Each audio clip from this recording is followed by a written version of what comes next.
Alors, article intéressant, mais peut-être un peu long. Est-ce que les Chinois sont trop chers en France? Moi, je dirais que oui. Je dirais que oui. Surtout BYD. Il relate les ventes. Année 2024 mitigée pour BYD. 366 véhicules? En janvier... Ah oui, non. En janvier 2025, d'accord. BYD, en 2024, ils ont vendu 5400 véhicules chez nous. C'est loin des ambitions du constructeur, tu m'étonnes. En 2024, son bilan en janvier... MG s'est relancé par rapport à 2024. En janvier, donc, hausse de 1,1% 1352 modèles. C'est mieux. Par contre, le problème, c'est qu'eux, ils ont des hybrides aussi qui boostent un peu le truc, quoi. Pendant ce temps-là, sa star électrique, la MG4, s'enfonce avec 144 exemplaires immatriculés. Aïe aïe aïe.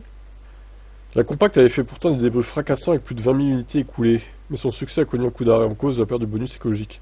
Face à la menace... Ouais, mais je comprends pas parce que ils ont quand même adapté leurs tarifs. MG, suite à cette perte, au final, ça aurait pas dû impacter beaucoup les ventes. Peut-être que les gens ont peur de ces marques chinoises là. Ils ont peur de tampane, etc. avec, et de plus être pris sous garantie, etc. En vrai, c'est possible, hein.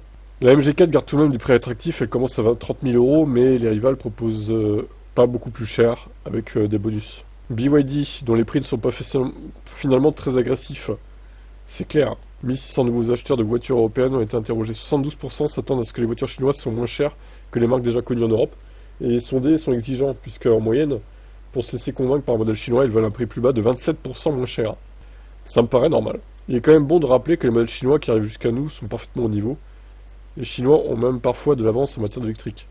L'image de marque avec un passé joue beaucoup, ça s'ajoute aussi des a priori sur la qualité et une impression souvent forgée par les mauvaises expériences sur d'autres types de produits, pas que des voitures. On rappellera sur ce point que les voitures électriques de marque européenne sont déjà made in China, comme le EX30.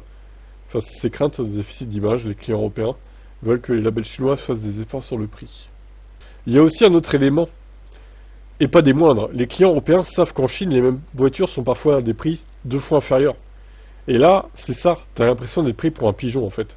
Il y a certes là-bas une guerre des prix, puisque les droits de douane pour venir en Europe sont très hauts, mais en 2024, BYD était pointé du doigt, accusé de gonfler ses tarifs chez nous pour compenser et gagner en rentabilité. Une stratégie qui serait douteuse, car les résultats peu extraordinaires de BYD en France découlent aussi de prix mal placés. La berline Seal propose 571 km d'autonomie pour 47 000 euros, une Model 3 propulsion se contente de 513, mais pour 7 000 euros de moins. Que dire alors du nouveau prix de départ de l'Atto 3 avec 420 km d'autonomie qui commence à 38 990 euros. Bah, il est pas bien placé, c'est clair. Je suis d'accord avec ça, hein. Autre exemple, dans sa version Lagrange Xpeng G6 cale son prix sur ce Y propulsion, 47 000 euros, mais la Tesla a le droit au bonus. Et là encore, son image de marque est probablement plus solide. Ouais, mais le Xpeng mise sur la recharge plus rapide. Après, c'est vrai que je les trouve un peu cher aussi. S'il peut être exagéré de demander des écarts de prix de près de 30%, on peut au moins s'attendre à ce que à avoir aussi bien pour le même prix, ces fermes chinoises sont toutefois dans les phases de lancement chez nous. Nul doute qu'elles s'adapteront vite. La concurrence pourra de nouveau trembler.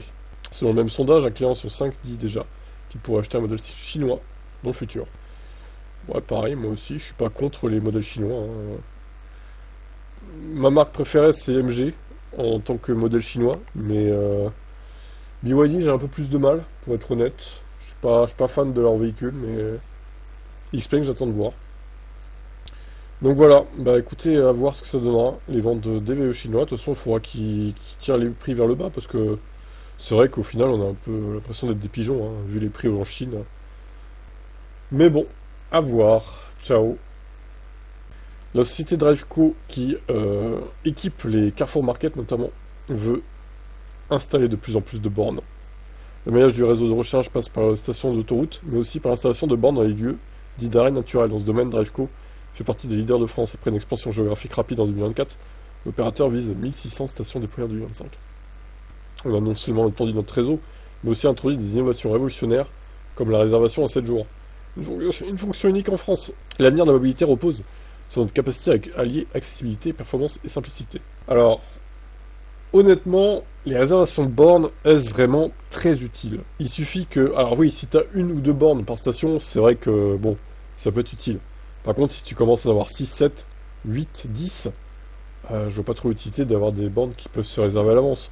Parce que bon, normalement, c'est pas censé être blindé, quoi. Sauf si, évidemment, t'es dans les vacances d'été, etc. Si c'est un lieu, on va dire, stratégique. Mais bon, ça concerne pas beaucoup d'endroits, quand même, au final. Après, c'est toujours mieux que rien, hein, c'est une plus-value, je dis pas, mais Perso, moi, je pense pas que j'aurais besoin un jour de réserver une borne. Je pense pas que je le ferai. J'essaierai de trouver une borne. Puis je verrai par rapport au prix, etc. Si c'est sur mon trajet ou pas. Et puis voilà, quoi. Comme j'ai déjà fait d'ailleurs, hein. Donc bon, c'est mon avis en tout cas. Mais bon, c'est vrai, c'est bien de le proposer aussi. C'est une innovation, c'est vrai. Après, pas sûr que beaucoup de gens aient besoin de ça. En 2025, Driveco compte disposer de bornes dans 350 Carrefour Market. D'ici fin 2026, l'entreprise veut équiper la moitié des Carrefour Market de France. Oh, c'est ambitieux. La société équipe également des parkings d'entreprise, notamment chez Airbus, Sixt, Volvo et Hyundai. Pour améliorer l'expérience de recharge, Driveco va également s'appuyer sur l'IA et l'analyse de données. Objectif, renforcer l'efficacité énergétique de la recharge électrique. L'entreprise veut notamment minimiser l'impact environnemental en favorisant une utilisation optimisée des énergies vertes. Eh bien, c'est tout à leur honneur, ok. Driveco propose également l'autocharge, une fonctionnalité qui permet de se brancher directement sur une borne sans passer par un badge ou une app. Enfin, l'entreprise promet de mettre en place une maintenance prédictive. L'idée d'utiliser des algorithmes pour prévenir des pannes et garantir une disponibilité maximale des bornes. L'ambition est toujours la même, rendre la mobilité électrique accessible au plus grand nombre. Très bien. Eh ben, quel programme en perspective, dis donc. Non mais c'est bien, c'est grâce à ces sociétés que aussi les VE vont se développer et puis que les gens vont arrêter de dire il n'y a pas de borne, il n'y a pas assez de borne, machin, truc. Bah si, il y a assez de bornes en fait. C'est juste que vous savez pas où les repérer peut-être, mais en plus, il y en a de plus en plus. Franchement, même dans les Super U, il commençait à en avoir. Je suis passé à côté d'un Super U l'autre jour, il y avait 4 bornes de recharge rapide, quoi. Alors que le parking est pas très grand, hein, franchement. D'ailleurs, à mon avis, elles vont être squattées, mais bon, c'est franchement pas mal. Allez, je vous laisse commenter, ciao. Une news rapide, Polestar présente une série baptisée Arctic Circle. Les Polestar 2, 3, 4 ont été déclinés pour exprimer l'ADN de la marque suédoise. Donc, vraiment pour être paré dans l'Arctique, quoi. Alors, qu'est-ce qu'elles ont de plus, ces voitures? Nous développons nos voitures dans des conditions difficiles, nous voulons montrer que sur la glace, il n'y a rien de mieux qu'une Polestar. Il indique que nous avons travaillé en étroite collaboration avec nos principaux partenaires technologiques pour apporter à ces voitures des solutions d'ingénierie sur mesure qui soulignent notre ADN de performance et les rendent incroyablement agréables à conduire. On retrouve notamment une solution de stockage d'énergie sur le toit. Ok. Ouais.